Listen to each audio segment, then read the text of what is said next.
We are often told that yoga is just a harmless mind-body practice from ancient India, focused on stretching, breathing, and relaxation.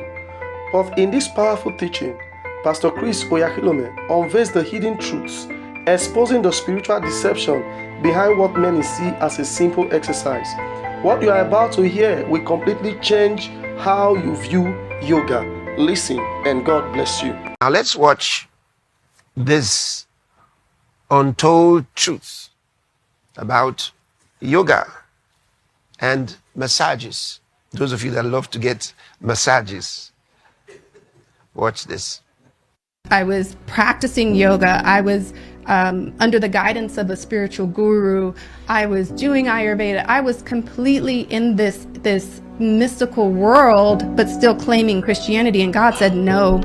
I was a certified yoga instructor with hundreds of hours of training. And it was my passion. My passion was healing. My passion was helping people heal. And little did I know I was deceived, and not until I was saved by Jesus Christ. Our world has been deceived for so long, for many years. This is the reason you find that the people who are trying to get cured of a certain condition, but the treatment perpetuates the condition, and they don't know it.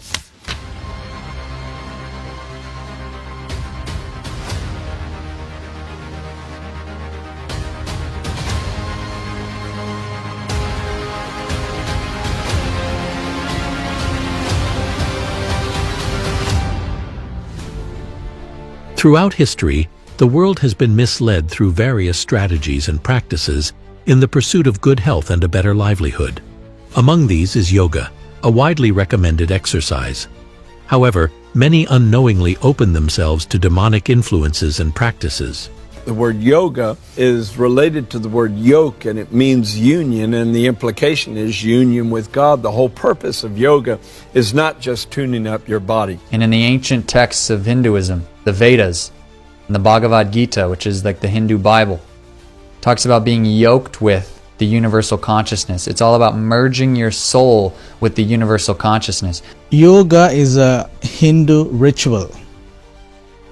The word yoga means to marry, to connect, to unite, to combine, to become one with. That's what yoga means, to yoke with. And also, basically, yoga is sun worship. It is actually a spiritual trap to lure people into worshipping false gods. And the word yoga means to be yoked with, to be united with. And here's where the deception comes in. Some will say it will bring you closer to God, but I'm here to tell somebody today that the only thing yoga will bring you closer to is demonic spirits. Absolutely. You know, these are subliminal messages. So they've got to go through a certain religious inclination to give us some exercise. Here's where you have to be wise as a child of God. You know, some of these things look harmless, but just so you know how these things play out. So they hijack the exercises, call them yoga, and yoga has a connotation to a certain religious background. Well, first of all, this is idolatry, because those religions are pagan. They worship many gods, and we know there's only one God. So who are they actually worshiping? They're worshiping demons. This is the biggest sin of the Old Testament, and I would say of the New Testament. When did God get really fired up at his people? When they worship false gods. You can't separate yoga and Hinduism. You can't separate, yeah. So which means then that whether they intend to or otherwise, you've got Christians practicing Eastern mysticism. Yeah. What we would call Hindu worship. They may say what they want. Yeah. But ultimately that's what they're participating in. Now most people going to yoga studios doing yoga have no idea about this, nor do they have any really desire to do that. They're mostly there for physical exercise, for, you know, mental health and something beneficial to their life, to just stay healthy and stay flexible, which are all great things. But the thing is, you are pursuing that under a greater covering, under a greater mission of yoga, which is completely anti-biblical, completely anti-Christian, and will actually end up in extreme demonization. They don't tell you that. So they say, oh, it's normal, it's just exercise. Why did you give it that particular name? Yoga has become very popular, and the world has done a great job of marketing it as an exercise. Research shows that tens of thousands of people around the world, including Christians, now practice the exercise. There is nothing wrong with physical exercise, but these positions are teaching postures with a spiritual purpose. The true religion of yoga is much more than just stretching. So when you're doing these poses, those particular poses, and they're not ordinary poses, they're very odd and distinct. That's like sending up a bat signal to get Batman to come visit you, except it's going to be a demon that's associated with that pose. When they make those poses, they're invoking that particular demon that goes with that pose. That's what the poses were curated for.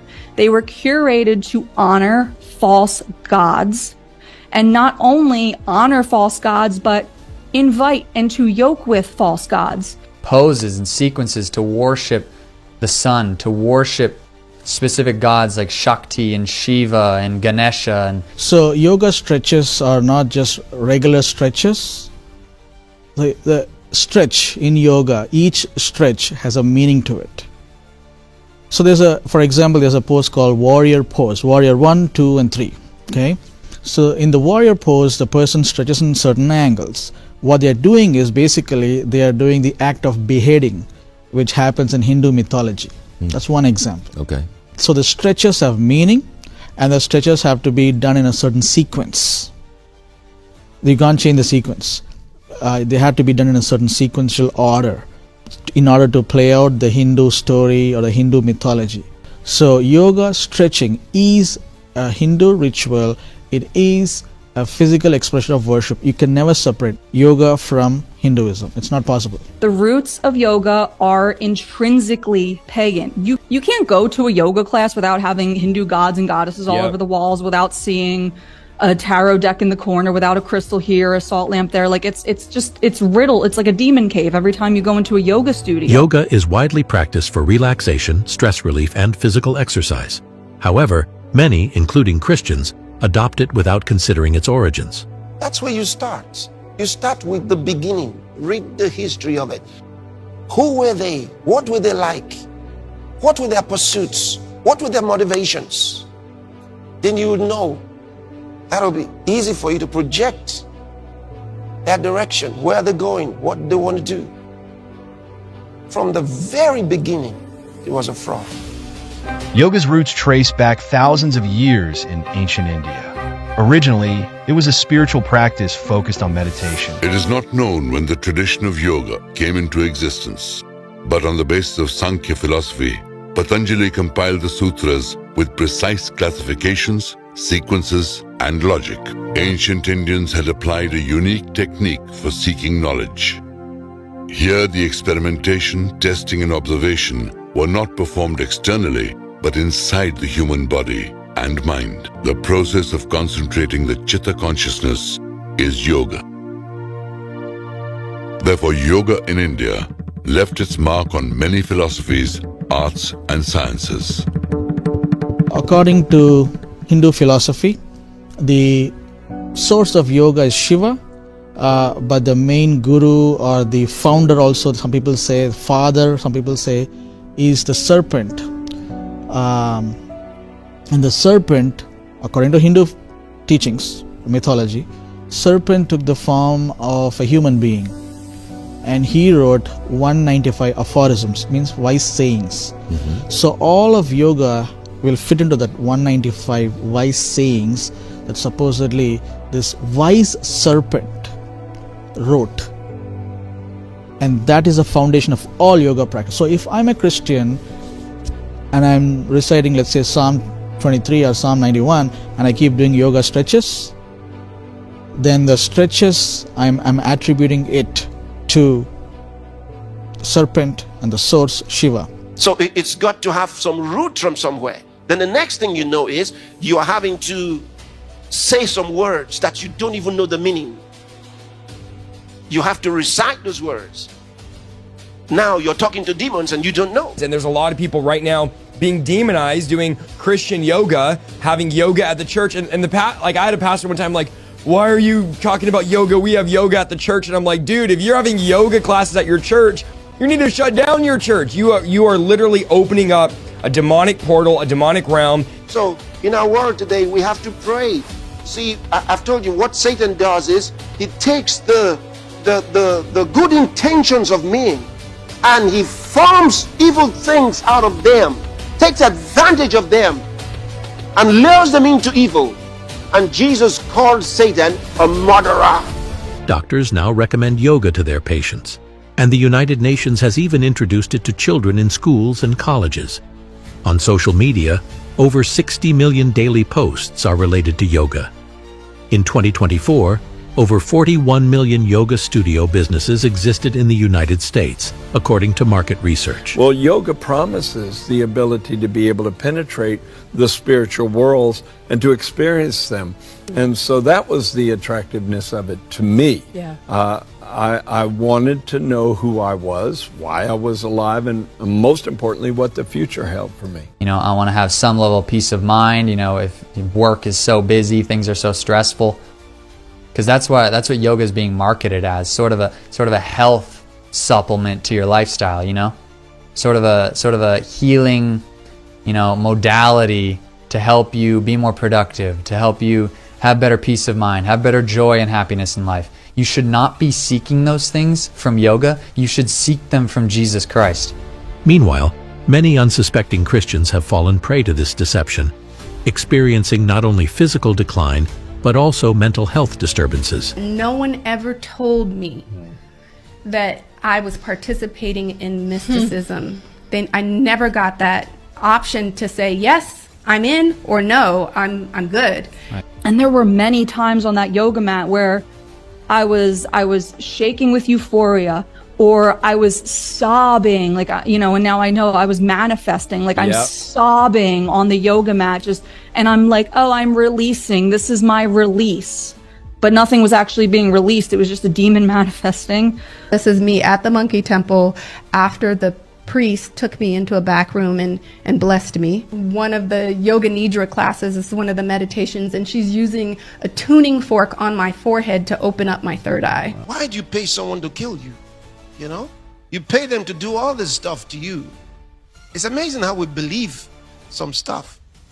I literally had to stop and look at everything and dig deep, because everything that I thought was bringing me peace had led me to just severe anxiety, no sense of peace, dysregulated, I wouldn't say deities, but I would say demons in my home. Apparitions, spiritual harassment, spiritual attacks, involuntary kundalini. I ended up in the ER. One attack dropped me down, and whatever spirit was banging my head on the floor, like for what felt like 2 minutes. And I could hear my husband saying, "What's wrong? What happened?" screaming. But I could Are you hear. actually hitting your head on the floor? I could hear him, but I couldn't. I was taken So was over it by like the possession? spirit. Yeah, I was taken over by a spirit. Remember what he says, my people are destroyed for the lack of knowledge. My people, God said so. He says, my people are destroyed for the lack of knowledge. Yoga is not just the only trap created to lure people into the worship of false gods and cause damage to people. There are other deceptive practices, and one of these includes the spa and massages. You got a pain, it's a massage it. No! You worsen it. Don't let anybody fool you with those spas and massages. Don't let them fool you. That is dangerous to health. A lot of people don't know where their pains came from. All the massaging they did to your neck and your hands and your feet and your back and all of that, tearing of the muscles, a lot of impact. Not good for you. Not good for you. At the moment, you feel it. It's like it's nice. At the moment. Ask any doctor who knows real science. They'll tell you that what I just told you is true. We're talking about massages. They feel great when you're getting them, but do they work? And most importantly, are they really good for you? Everybody's going to get some relief in stress reduction and in pain relief, of course. Dr. Shane McGee, a doctor of internal medicine at the Kelsey-Seybold Clinic, says the biggest benefits are for stress relief and pain control. Massage therapy reduces inflammation to the body, helping to control pain. But Dr. McGee says that is short-lived. We see a change in hormones. Your body produces different hormones in response to massage. We see blood flow, which is probably the most obvious one, I guess, when you're hammering out a muscle or a knot. Massage really helps in the short-term pain for sure. Chronic pain, it can help. If you have an infection, whether it be skin or in general, you should probably stay away. If you have this, all of a sudden, this acute pain which came up out of nowhere, that's not going to be the type of pain massage is really good for. Some side effects? Injuries. The most common injury is bruising from massages. Also, fractures. Those can occur in the ribs. Dr. McGee says if you have any bleeding disorders or vascular issues, massages can be dangerous. And if you're pregnant, it could cause women to miscarry. No more massage. Give yourself the next few weeks without any massage. Those massages are the storehouse of the pain. Maybe you enjoy it. Yeah, but it's dangerous to your health. That's the problem. If it had no dangers and you just enjoyed the feeling, there'll be no problem. I mean, who wants to take away from you something you're enjoying so much? But the truth is, it's damaging your body.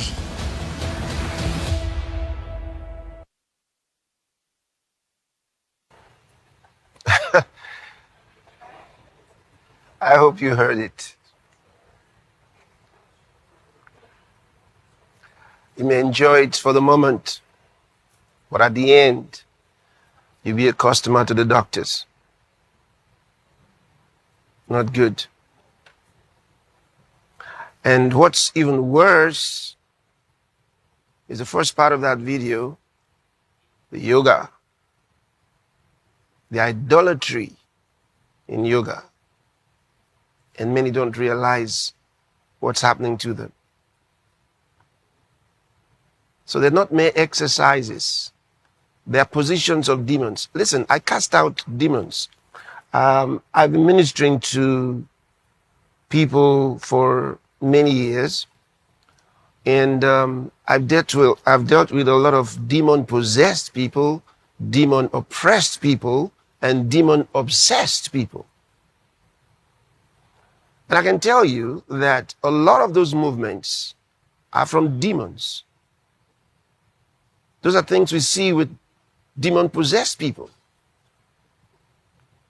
You think it's wonderful while you're in that place and, you know, they're teaching you. But when these demons take a hold of people, there are movements they make. A lot of them are very much like what you just saw there. And after you've been a part of yoga, through which you invite demons into your personal life and into your home, you start experiencing things you never experienced before. The trouble is, you may not immediately attribute them to the yoga. You're going to think you have some other problems. And then you're looking for solutions. Then you start having visitations in your dreams, because those spirits have to get your attention. You've been inviting them with your dance. You've been inviting them with your activities, with your symbols. So now they show up in your dreams.